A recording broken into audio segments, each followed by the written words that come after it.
Torne-se um mestre das artes com os cursos exclusivos da STEC. Aulas presenciais certificadas nas áreas de design, criação, direção de arte, games, programação, cinema, fotografia, comunicação, publicidade, marketing, empreendedorismo e idiomas com os melhores professores do mercado e uma estrutura de qualidade. Acesse stecbrasil.com.br e conheça nossos cursos de férias e construa o seu futuro profissional. E sejam todos muito bem-vindos para mais um episódio do programa da STEC, esse é o programa semanal de informação, cultura, entretenimento e informação aqui do canal da STEC, a sua faculdade no YouTube. Primeiramente, vocês devem ter reparado que ficamos alguns dias sem vídeos aqui no canal da STEC, não chegou nem uma semana, mas não é costumeiro a gente ficar sem vídeo aqui no canal. A gente tem vídeos diários todos os dias, é porque eu estava bem doente mesmo, então não pude gravar, editar, planejar o vídeo nem nada, então ficamos esses dias sem vídeo, mas agora já melhorando, a gente vai voltar à nossa programação normal. E hoje nós falaremos sobre o 3D, já falamos diversas vezes aqui no canal sobre o 3D, que o 3D hoje ele é mal visto no cinema e tudo mais, da parte estética e narrativa, porém hoje vamos entender como que funciona esse efeito 3D, esse efeito tridimensional, que é uma técnica que na sua origem já tem mais na realidade de meio século. O primeiro filme 3D foi passado no cinema nos Estados Unidos em 1952, porém muito diferente do 3D mais sofisticado que conhecemos hoje. E a técnica ela foi melhorada e aprimorada conforme o tempo foi passando. A técnica foi aprimorando, porém naquela época o cinema ainda tinha outras prioridades, como ainda melhorar o som, o formato de exibição da imagem, reformar algumas salas cinematográficas. Então o 3D nem era um foco naquela época e também não era uma necessidade, já explico essa necessidade mais pra frente no vídeo. Então é isso aí, vamos começar.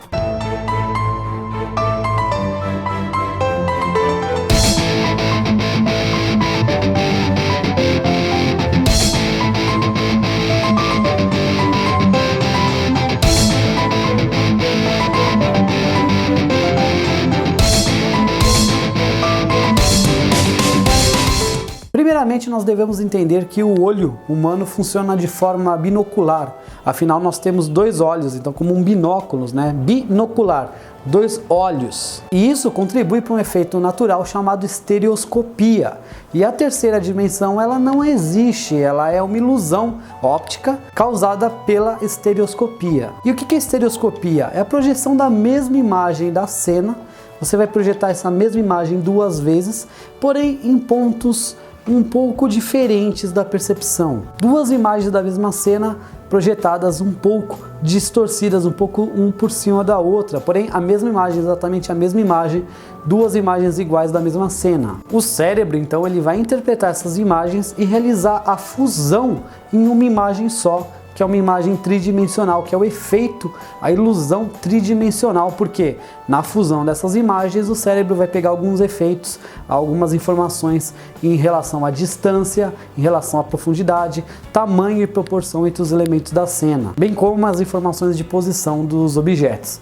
Então, se para o efeito 3D é necessário a interpretação das duas imagens da mesma cena, é necessário que na hora da filmagem seja filmada duas vezes a mesma cena também. Então não é qualquer filme que é naturalmente preparado para o 3D, embora os grandes estúdios eles consigam forçar um 3D em alguns filmes mais clássicos e antigos, o filme em 3D ele tem que ser filmado em 3D, ele tem que ser filmado para ser um filme em 3D, e para isso você tem que utilizar duas filmagens da mesma cena, as câmeras estereoscópicas. Duas imagens que são filmadas ao mesmo tempo e depois tem uma correção desse enquadramento via software. Em tempo real, o software ele vai reduzindo a oscilação da imagem, fazendo essa correção dos enquadramentos entre ambas, isso utilizando as câmeras estereoscópicas, que são aquelas câmeras que realmente simulam os olhos humanos, que possuem duas lentes colocadas cerca de 6 centímetros de distância uma da outra, que é o espaço que nós temos entre nossos olhos. O enquadramento deve ser exatamente o mesmo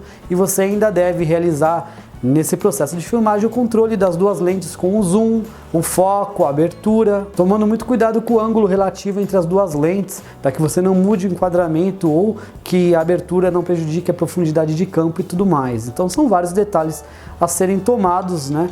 em relação à filmagem 3D. Um recurso que alguns estúdios usam é filmar por meio de uma lente, através de uma lente, utilizar um espelho para projetar essa imagem deslocada em uma segunda lente. E antes da edição do filme, essa imagem refletida na segunda lente ela é girada e invertida.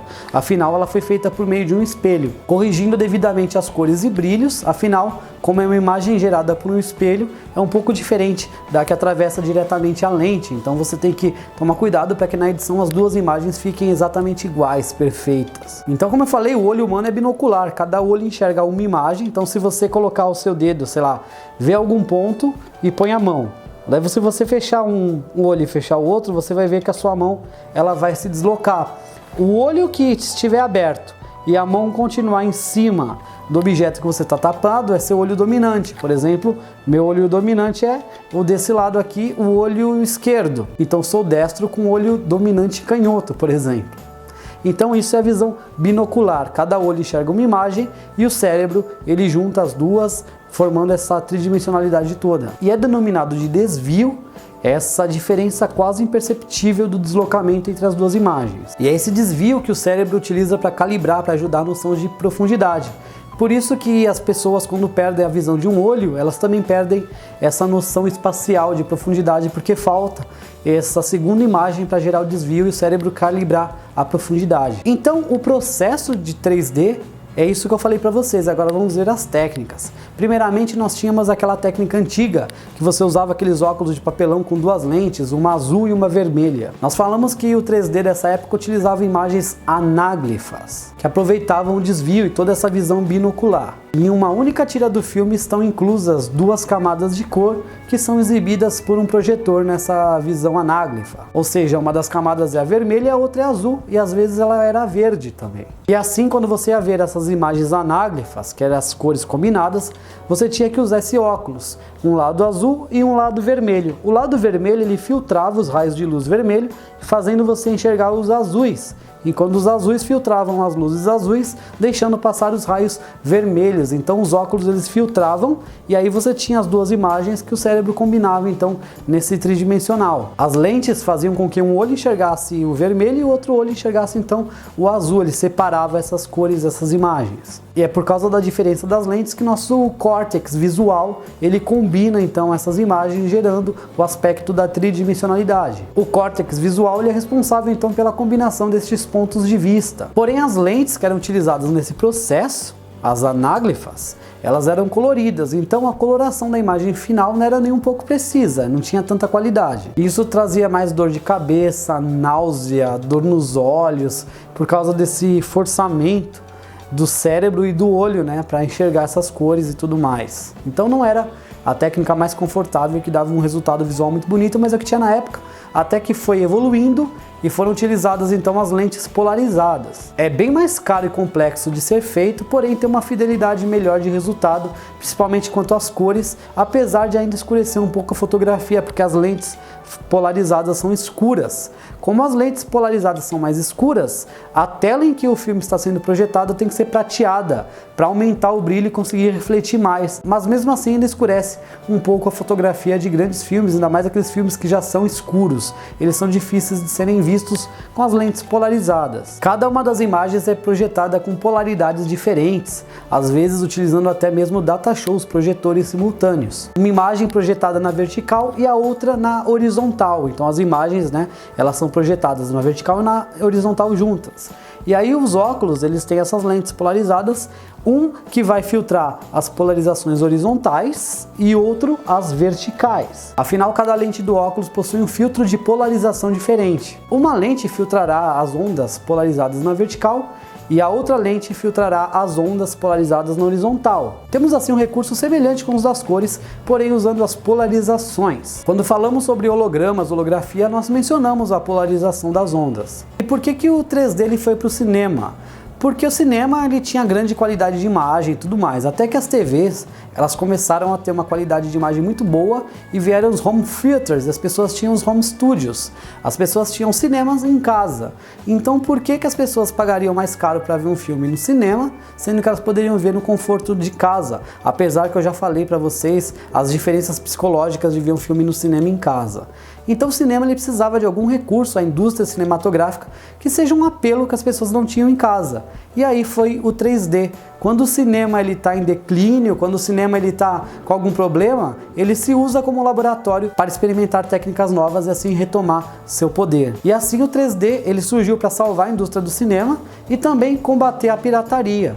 Porém, hoje essa técnica de 3D já existe nas casas das pessoas, já temos TV 3D e tudo mais, então não é mais um grande diferencial para o cinema, aí temos o IMAX entre outras coisas, então logo o cinema terá uma outra novidade. A vantagem da pirataria é que se alguma pessoa mal intencionada for no cinema para filmar a tela, nada mais será na fita dela do que um borrão à imagem, não será reconhecido o filme. Afinal, um filme em 3D não pode ser filmado da tela e reproduzido de qualquer forma. Você precisa ter uma forma de captar e outra de reproduzir essa imagem. Já o IMAX, ele traz uma potência de áudio e de vídeo muito maior, em telas de 12 metros de altura por 22 de largura, então são telas muito maiores, de 264 metros quadrados. Sem falar do som de 14.000 watts de potência, então é muito boa a qualidade do IMAX, que é um diferencial, você não vai ter uma tela tão grande assim na sua casa que ocupa quase uma parede inteira sem bordas. Sem falar que as salas de IMAX são mais côncavas, para aproveitar melhor esse ângulo todo e fazer você enxergar de diferentes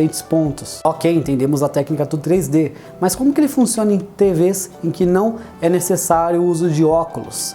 A grande sacada, o grande segredo estão nas telas de cristal líquido, os visores autoestereoscópicos, que é a combinação de algumas lentes especiais. Você as combina com uma frequência muito maior da transição das imagens nessa tela, e o resultado disso, dessa frequência de transição com essas lentes autoestereoscópicas, é uma imagem como resultado então que o ser humano, o olho humano, ele entende, ele enxerga como algo tridimensional. Afinal, como foi dito, a projeção 3D ela simula a visão humana. Então, tanto na captação quanto na projeção, são necessárias duas imagens para simular, uma do olho direito e uma do olho esquerdo. Na TV 3D são geradas duas imagens simultâneas, que vistas através de uma lente no próprio cristal líquido, fazem com que nosso cérebro ele capte, ele note, perceba uma imagem só, dando essa noção da tridimensionalidade. Porém, são necessárias lentes muito grandes para isso. Mas como que essa tecnologia é aplicada no celular? A diferença da TV e para o móvel é a sua distância relativa. No smartphone, você chega muito mais perto da tela do que você chega na TV.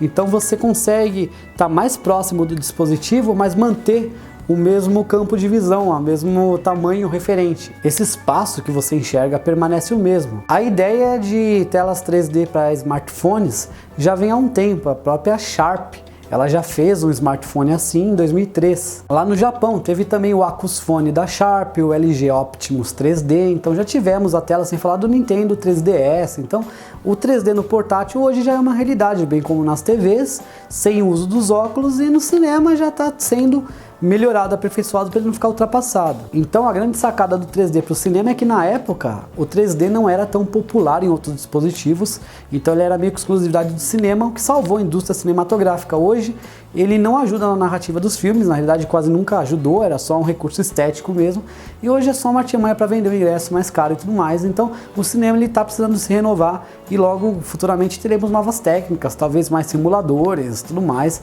Então com certeza temos agora os 48 FPS, 48 quadros por segundo, que ocorreu no segundo filme do Hobbit. Então o cinema ele vai ter que sempre correndo atrás, afinal é uma mídia muito grande que sofre cada vez mais concorrência. Então é isso aí, turma, esse foi o vídeo de hoje, espero que você tenha gostado, espero que esse vídeo tenha sido útil aqui no retorno do canal da Stack. A gente pede aquela contribuição no canal, deixando seu like, curtindo o vídeo, nos seguindo, compartilhando e interagindo nas redes sociais, afinal sua participação é extremamente importante para nós. Qualquer dúvida deixe nos comentários que sempre responderemos a todos. Então é isso aí, até a próxima, muito obrigado a todos por tudo e eu fui! E pedimos sempre que deem aquela contribuição ao canal, se inscrevendo, curtindo o vídeo e deixando seu like. Procure na playlist pelos vídeos para você ver os conteúdos com maior organização e nos siga sempre nas redes sociais. Deixe sempre nos comentários suas sugestões e recomendações, porque esse programa é personalizado e faremos um conteúdo com a sua cara.